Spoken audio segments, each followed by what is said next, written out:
साथियों, हमारे नेता अलकावा साहब के महापरिनिर्वाण दिवस के इस कार्यक्रम में हम लोगों के बीच उपस्थित हो गए। आग्रह करना चाहता हूं सम्मानित, ऐसा चाहूं राज में सबको मिले अन्न, छोट बड़ सब बसे रहे रविदास प्रसन्न, रहे रविदास प्रसन्न। कि करुणा है दिल्ली की बात, हरामी हुए हैं जो हमारे ही खाते, अरे भीड़ की बदौलत जो दिल्ली में जाते, भीड़ के बदौलत जो दिल्ली में जाते, अब उनकी जो दो सही करेंगे बात, चलो भैया से तो जिंदगी से जूझ रहा था। जब मैं उस घटना की सूचना मिली, मैं अपने लोगों से कहकर वहां से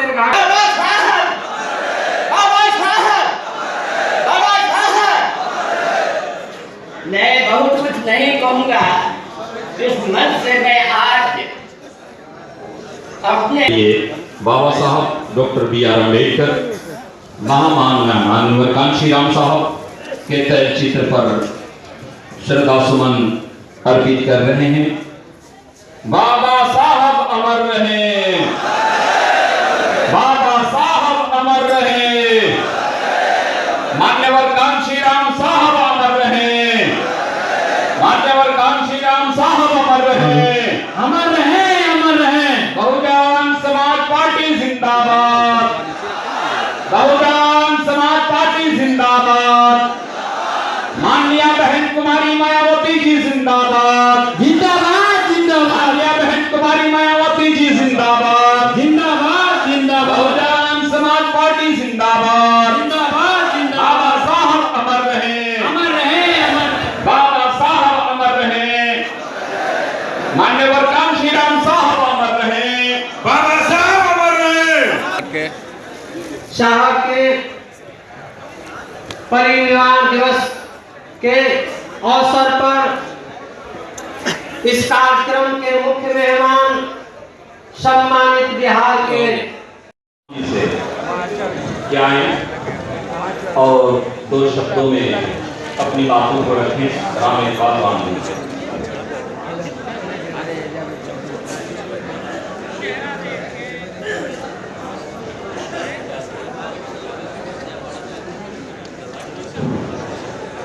सामाजिक क्रांति के अग्रदूत नहीं होता, अगर हो भी जाए तो फिर अंजाम अच्छा नहीं होता। और पराए होठों की मुस्कान अपने लबों पे चिपकाकर किसी के लाश पर खड़ा होकर कोई ऊंचा नहीं होता। मैंने वैज्ञानिक कुमार साहब जिंदाबाद, बाबा साहब अमर रहे, बहुजन समाज पार्टी जिंदाबाद।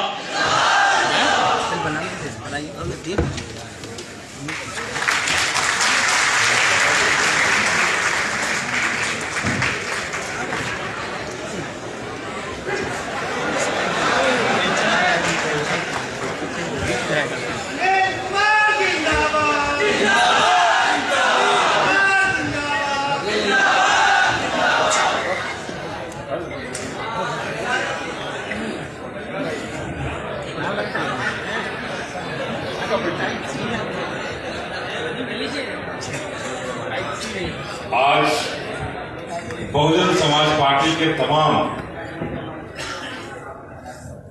इस रविंद्र भवन में जो उपस्थित हैं, जो सब लोग यहाँ उपस्थित हैं, वो किसी खास मकसद से उपस्थित हैं। मकसद क्या है? आज ही का वो दिन था, आज से 68 साल पहले हम सबों को इंसान बनाने वाले, हम बहुजन समाज को इंसान बनाने की जिन्होंने ठानी, हम बहुजन समाज को जिन्होंने इंसान बनाया और न जाने क्या क्या हमें दिया, कौन कौन सा अधिकार हमें दिलाया, आज उस महान आत्मा की पुण्यतिथि है।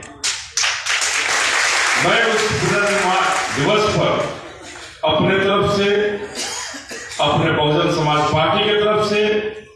अपने बहुजन समाज पार्टी के एक सिपाही की तरफ से श्रद्धा सुमन के लिए फूल उन्हें अर्पित करता हूं।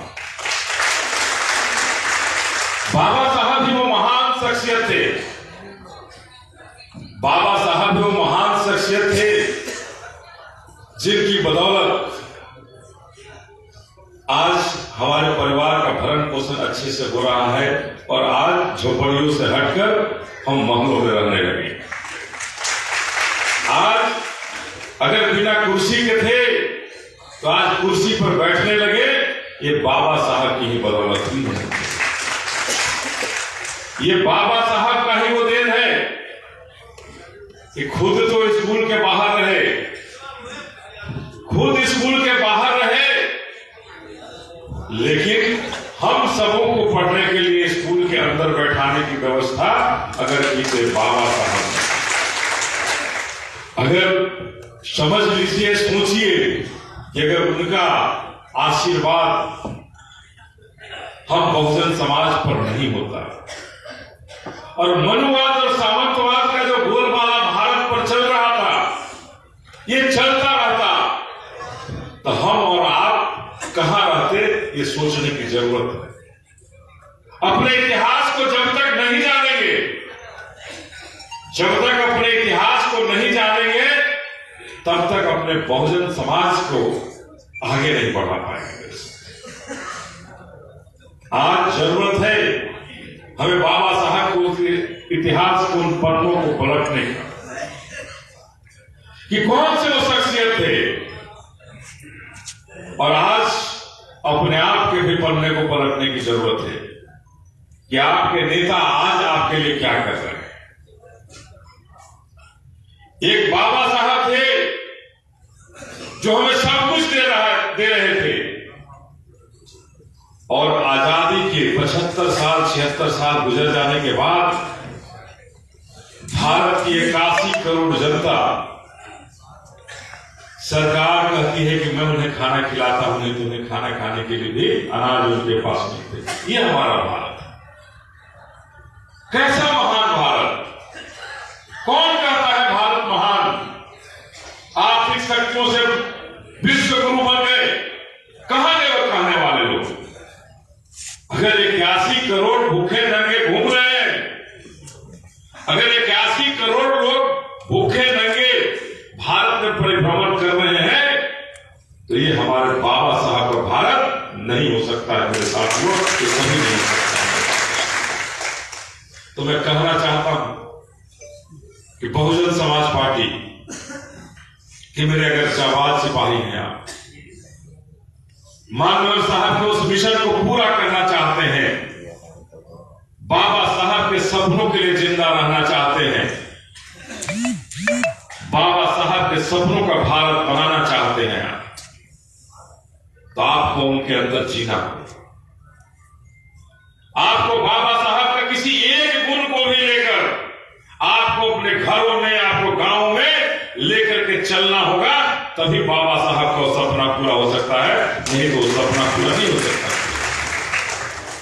आज अगर हम बहुजन समाज पार्टी की बात करें तो हम सभी एक दूसरे को देखते रहते हैं, क्या हो रहा है?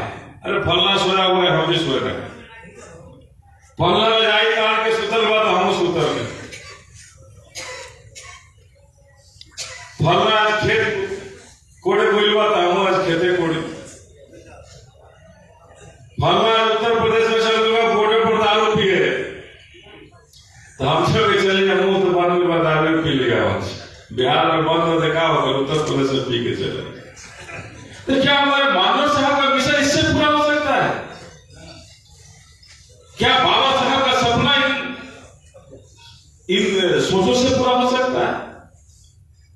क्या बाबा साहब का वो सपना हमारी कृतियों से पूरा हो सकता है? अरे बाबा साहब ने अपने पुत्रों की कुर्बानी दे दी, किसके लिए?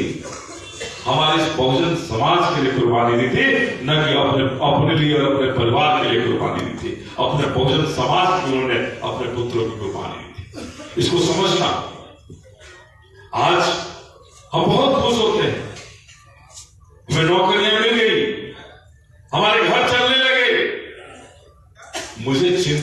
नहीं है अब हमारा समाज भाड़ में जाए, अब हमें अपने समाज की चिंता नहीं।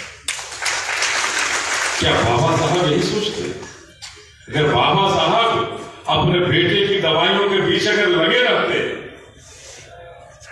तो क्या हमें आजादी मिलती? ये हमने कभी सोचा कि अगर बाबा साहब अपने परिवार के प्रति ही चिंतित रहते, अपने परिवार की दवाइयों के प्रति चिंतित रहते, तो क्या ये आजादी जो हम बहुजन समाज को मिली है, भारत तो आजाद होता, लेकिन क्या हमारा बहुजन समाज आजाद हो पाता? ये हमें सोचने की जरूरत है। ये हमें सोचने की जरूरत है कि क्या हम आज भी आजाद होते, या आज भी रानी के पेट से ही राजा पैदा होता? ये अगर बाबा साहब ने प्रश्न नहीं किया रहता तो आज भी वही होता कि रानी के पेट से ही राजा पैदा होता। कोई विधायक और सांसद और मुखिया का सपना बहुजन समाज के लोग नहीं सोच सकते। तो अगर हम चाहते हैं कि जो बाबा साहब ने जो ऑपरेशन किया वो ऑपरेशन कामयाब हो, मानव साहब ने जो हमें चलाना सिखाया, दौड़ाना सिखाया, अगर उनके प्रति सच्ची श्रद्धांजलि देना चाहते हैं तो आपको जगना होगा। मेरे से कोई विकल्प नहीं है हमारे साथ। एक तरफ, दोनों तरफ देखिए तो बहुत ऊंची ऊंची पहाड़ें हैं। उन पहाड़ों से निकलकर हम खाइयों के अंदर हैं। अगर दोनों तरफ की राजनीतिक पार्टियां पहाड़ बनाई हुई हैं, उनके पास अपार संपत्ति है, अपार संसाधन हैं, लेकिन बहुजन समाज पार्टी बिना संसाधन और बिना संपत्ति की है, ये बीच में चलना चाहती है। कैसे चल पाएगी? रास्ता कैसे निकलेगा? रास्ता अगर हम और आप ईमानदारी से नहीं निकलेंगे, भरोसा